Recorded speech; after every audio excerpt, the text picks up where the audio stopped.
सरवत बेगम ने सुल्तान की ऐसी अकल ठिकाने लगाई है कि वो आगे से बात करने से पहले 10 दफ़ा तो सोचेगा कि उसे ये बात करनी चाहिए कि नहीं करनी चाहिए। उल्टा आकर वो असरा के बारे में इस तरह की बातें कर रहा था और बार बार इसरार को अंदर लेके आने की कोशिश कर रहा था, जिसकी वजह से उसकी माँ को काफ़ी ज़्यादा गुस्सा आ गया, क्योंकि वो हकीकत तो सारी जानती है कि आखिर किस पाँव बिक रही है, बाहर क्या हो रहा है क्या नहीं हो रहा। लेकिन वो लोग खामोश थे। इसका मतलब ये नहीं था कि उनकी खामोशी का नाजायज़ फ़ायदा उठाया जाता।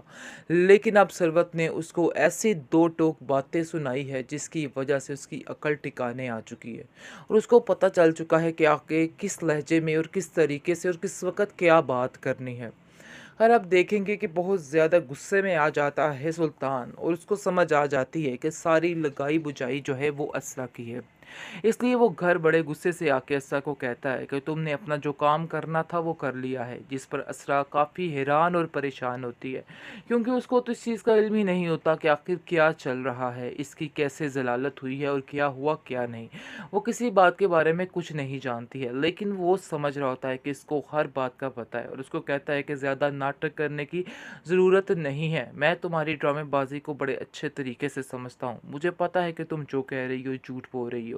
आगे से वो कहती है मुझे वाकई में किसी बात का कुछ पता नहीं है, लेकिन उसको कहता है सुल्तान कि घर की बातें जो निकली हैं सारा कुछ तुम्हारी वजह से ही हुआ है, तुमने ही घर की सारी बातें जाकर अपने घर वालों से की हैं, तो उन्हें इन बातों का इल्म हुआ, वरना उन्हें कैसे पता चलता कि क्या हो रहा है क्या नहीं हो रहा। आगे से वो समझाने की कोशिश करती है कि शायद आपको इस चीज़ का अंदाज़ा नहीं कि वो लोग भी इसी शहर में रहते हैं और आपके चाल चलन से वाकिफ़ हैं और सारी दुनिया जानती है। ये अलग बात है कि कोई बात मुंह पे करे या ना करे, लेकिन इंसान के जो अंदर होता है वो सबको सब पता होता है। आप देखेंगे कि तल्लत जो है वो भी काफ़ी हैरान है और कहती है कि आप लोगों की लड़ाई और चिक चिक ने मेरा दिमाग ख़राब करके रख दिया है। पता नहीं कौन सा दिन आएगा जब आप लोगों के दरमियान सुलह होगी। मुझे तो समझ नहीं आ रही सुल्तान कि आखिर ये क्या चल रहा है मसला। इस माजरे को ख़त्म क्यों नहीं करते हो? क्यों अपने दिलो दिमाग से ये अना का पर्दा, अना की पट्टी क्यों नहीं हटाते हो? आगे से सुल्तान कहते हैं कि आपको हमारे मामलात में बोलने की बिल्कुल भी ज़रूरत नहीं है। हाँ, अगर आपको कुछ कहना है तो असरा को समझाइए, क्योंकि आपका फ़र्ज़ बनता है कि आप असरा को सारी बातें समझाएँ। क्योंकि उसको असल में गुस्सा सरवत का है कि सरवत ने इस तरह से किस लहजे में उससे बात की है, वो इस चीज़ को कभी नहीं भूल पा रहा है और उसके दिल में बार-बार वो बातें तीर की तरह चुभ रही हैं कि आखिर ये क्या हुआ और क्या ना हुआ। बहुत ज़्यादा परेशान हो चुका है और उसको समझ नहीं आ रही कि आखिर अपने आप को सही साबित करने के लिए वो क्या करे, क्योंकि उसने अपनी ज़िंदगी में कभी हार को नहीं देखा है। इसलिए वो इन सब बातों को एक्सेप्ट नहीं कर पा रहा कि कोई उसके बारे में भी ऐसा कर सकता है, ऐसा सोच सकता है।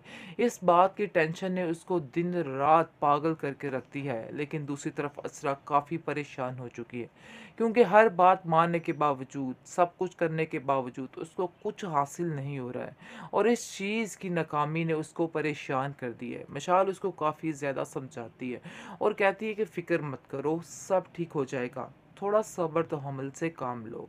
आगे से वो कहती है कि सब्र करके ही बैठी हूँ, लेकिन मुझे नहीं लगता कि ये मामलात सुधरने वाले हैं।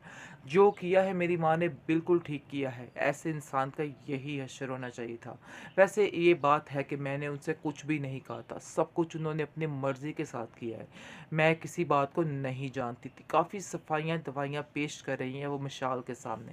लेकिन मिशाल कहती है कि तुम चाहे जो मर्ज़ी कर लो, तुम्हारी किसी बात का किसी को कोई फ़र्क नहीं पड़ेगा, इसलिए ये सब बातें करना बिल्कुल बेबुनियाद है।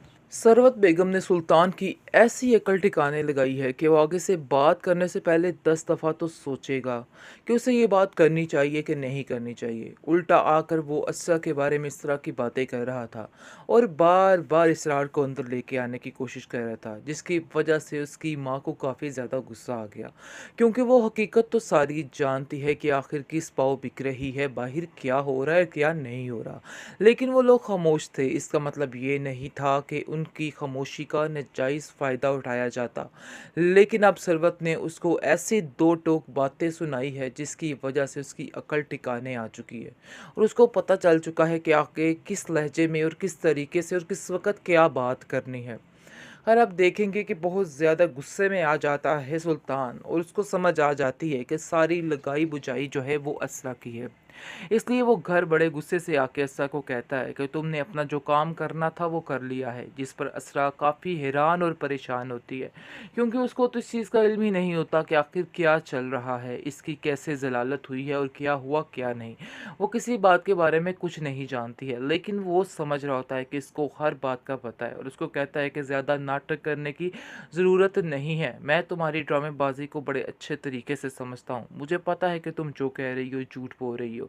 आगे से वो कहती है, मुझे वाकई में किसी बात का कुछ पता नहीं है, लेकिन उसको कहता है सुल्तान कि घर की बातें जो निकली हैं सारा कुछ तुम्हारी वजह से ही हुआ है, तुमने ही घर की सारी बातें जाकर अपने घर वालों से की हैं, तो उन्हें इन बातों का इल्म हुआ, वरना उन्हें कैसे पता चलता कि क्या हो रहा है क्या नहीं हो रहा। आगे से वो समझाने की कोशिश करती है कि शायद आपको इस चीज़ का अंदाज़ा नहीं कि वो लोग भी इसी शहर में रहते हैं और आपके चाल चलन से वाकिफ़ हैं, और सारी दुनिया जानती है। ये अलहदा बात है कि कोई बात मुंह पे करे या ना करे, लेकिन इंसान के जो अंदर होता है वो सबको सब पता होता है।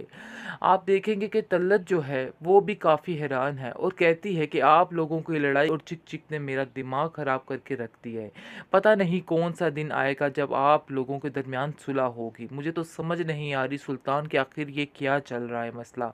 इस माजरे को ख़त्म क्यों नहीं करते हो? क्यों अपने दिलो दिमाग से ये अना का पर्दा, अना की पट्टी क्यों नहीं हटाते हो? आगे से सुल्तान कहते हैं कि आपको हमारे मामलात में बोलने की बिल्कुल भी ज़रूरत नहीं है। हाँ, अगर आपको कुछ कहना है तो असरा को समझाइए, क्योंकि आपका फ़र्ज़ बनता है कि आप असरा को सारी बातें समझाएँ। क्योंकि उसको असल में गुस्सा सरवत का है कि सरवत ने इस तरह से किस लहजे में उससे बात की है, वो इस चीज़ को कभी नहीं भूल पा रहा है। और उसके दिल में बार-बार वो बातें तीर की तरह चुभ रही हैं कि आखिर ये क्या हुआ और क्या ना हुआ।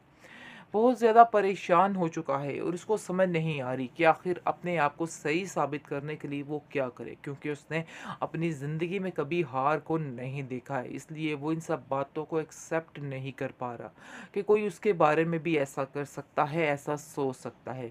इस बात की टेंशन ने उसको दिन रात पागल करके रखती है। लेकिन दूसरी तरफ असरा काफ़ी परेशान हो चुकी है, क्योंकि हर बात मानने के बावजूद, सब कुछ करने के बावजूद उसको कुछ हासिल नहीं हो रहा है, और इस चीज़ की नाकामी ने उसको परेशान कर दिया है। मशाल उसको काफ़ी ज़्यादा समझाती है और कहती है कि फ़िक्र मत करो, सब ठीक हो जाएगा, थोड़ा सब्र तो हमल से काम लो।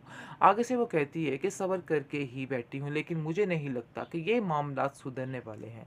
जो किया है मेरी माँ ने बिल्कुल ठीक किया है, ऐसे इंसान का यही हश्र होना चाहिए था। वैसे ये बात है कि मैंने उनसे कुछ भी नहीं कहा था, सब कुछ उन्होंने अपनी मर्ज़ी के साथ किया है। मैं किसी बात को नहीं जानती थी। काफ़ी सफाइयाँ दवाइयाँ पेश कर रही हैं वो मिशाल के सामने। लेकिन मिशाल कहती है कि तुम चाहे जो मर्ज़ी कर लो, तुम्हारी किसी बात का किसी को कोई फ़र्क नहीं पड़ेगा। इसलिए ये सब बातें करना बिल्कुल बेबुनियाद है।